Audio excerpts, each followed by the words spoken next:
Hi, Armand here to talk to you about Saturn and Sagittarius. Now, I've already said a lot about Saturn and Sagittarius. There's a great article about its effect on higher education on the website. There's one coming up soon about its effect on the new age. There's a blog post about There's a lot to say about Saturn and Sagittarius. If you've been following me on Facebook, which you should do, you can get some information there. If you follow my website and my blog, you'll get information there, which you should do. But today we're going to talk about Saturn and Sagittarius for each sign. And it works for sun sign and it works also for rising sign. So, we're going to start with Sagittarius, and Saturn is coming into your sign.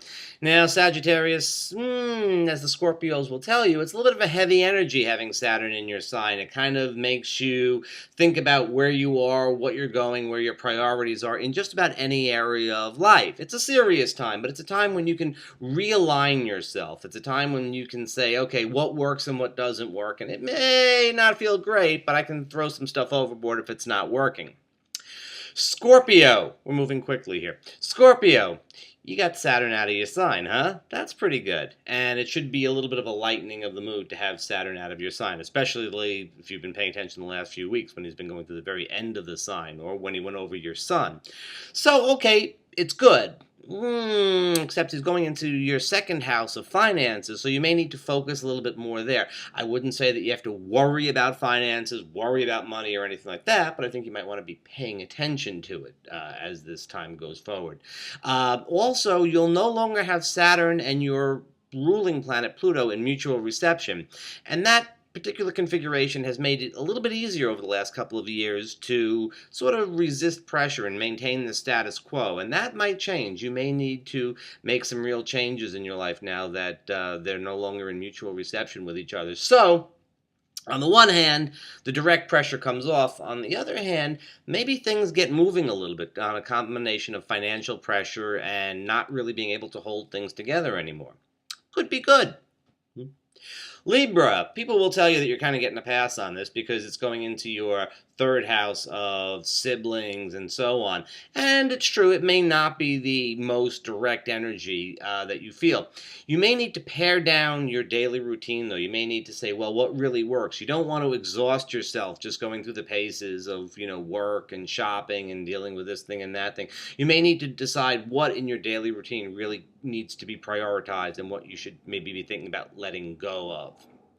Virgo, could be all about home and family, additional family responsibilities, things to do around the house, plumbing issues, sorts of stuff like that.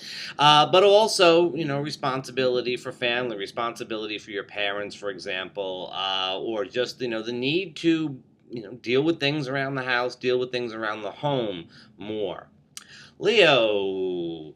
Leo, it's the Saturn and Sagittarius energy is in your Leonine fifth house, which kind of resonates pretty well. Creativity, children, and so on are very much the focus. The idea here is that, okay, what really works? What really are you able to invest in from a heart perspective, and what is just kind of fluff that you can kind of do without? Now, you got Jupiter in your sign saying, let's do a little bit more. Saturn says, okay, what are you doing with it? What are you going to focus this energy towards? So you've got, this is a pretty good configuration for you. You've got both the optimism and the enthusiasm and the inspiration of Jupiter, plus you've got Saturn saying, how can we make this work? How can we bring this down to earth? How can we turn this into something real? So that's pretty good. It could be a little bit of work, but Cancer, you're a sign that's not particularly averse to work, and that's a good thing because Saturn is going into your house of work, and so you may need to work more, you may have more responsibilities at work. On the other hand, if you're looking for work, or you're going to be looking for work anytime during the next 2.5 years, it might be a little bit more challenging than usual. Security, not unimportant to Cancer, so I think that maybe it's a good idea for you to kind of be careful with finances, plan for the rainy day, keep job prospects in mind, sort of keep your attention focused on that sort of thing. We'll move on to Gemini. Gemini, it's about partnership for you. Saturn in Sagittarius is about partnership. If you're looking for a partner, you'll probably look for something that is a little bit more stable. This sort of going out and having fun thing is good for a while, but you might like to look for something that's a little bit more serious. I mean, it's Sagittarian seriousness, so it's not so serious, but there'll be a little bit of that feeling of, well, maybe something that has a little bit more grounding to it would be good. On the other hand, if you're in a relationship and things are going well, take it to another level, get a little bit deeper. On the other hand, if you're in a relationship and things are not going so well, this could be a time when you make decisions. But you got 2.5 years, so there's no pressure. Taurus, Saturn is going into your 8th house, which in a way sort of keeps it in Scorpio for you. Issues of finances, the partner's finances, issues of debt and dealing with banks and things like that, which have been sort of on the agenda for all of us the last couple of years, may come home to you a little bit more personally right now. It's not a disastrous type of thing. I wouldn't worry about it or anything, but I would say that it's a good time to, again, kind of keep that sense of security by planning for things ahead a little bit, keeping a little bit of a nest egg, and not being quite so, overindulgent, if you take my meaning. Sort of have some little escape hatch planned here and there in case things don't work out so smoothly.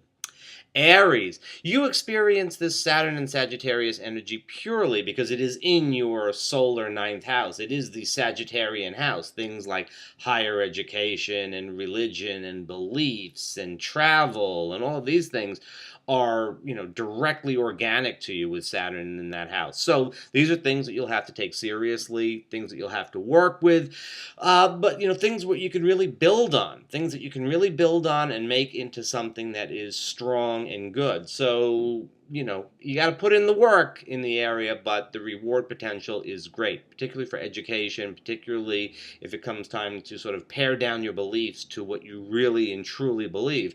This could be a great time for you. Pisces, it's about career. Now, for Cancer, it was about work. The sign of Cancer is dealing with work issues. Where am I going to get my job from? What do I have to do at my job? What are my responsibilities? For you, it's more of a big picture issue. And Pisces and Sagittarius are both big picture signs, so it makes a lot of sense that you'll be dealing with big picture issues with Saturn and Sagittarius. So it's more about career direction.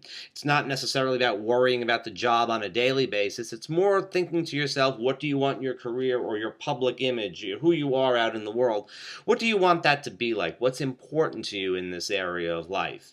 If work pressure comes up, that's telling you something about what you need to do in terms of your larger career, but it's really a larger career type of issue. How are you known? What are you known for? How are you regarded by your peers? How are you regarded by society in general? This is your question for the next couple of years, Pisces. It's one of the questions. You got a lot of questions. Aquarius. Friends aren't such a big topic. People don't come to the astrologer asking about friends very often. Even my regular clients don't bring up friendship very, very often. Career, relationship, family, home, these types of issues, but not so much friends.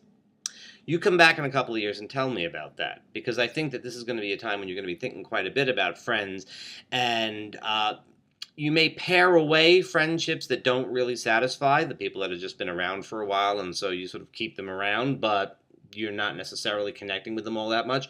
But it's also a time to develop deeper friendships. And that's part and parcel of thinking about your long-term goals and where you want to go and what you want things to be like in your life. So it's a big picture type of questioning for you as well. Capricorn, you've got Saturn now moved into your solar 12th house. And that means that, you're going to have to deal with extra pressure from places that you're not quite sure where it's coming from. Now, you've got Pluto in your sign, and you've got Pluto dredging up the past, and Pluto has been asking you deep questions for a long time. But now, with Saturn and Sagittarius, the issues may go back further and deeper than they have in the past. It may not just be about your personal life or even your family life. This could go back into past lives. This could go back into your connection with much deeper and much more longer time frames. You also don't have the benefit of Saturn and Pluto in mutual reception, and that will also make it harder to maintain the status quo. In a sense, you felt the pressure, but you've been able to duck out on it over the last couple of years, and that's likely to change.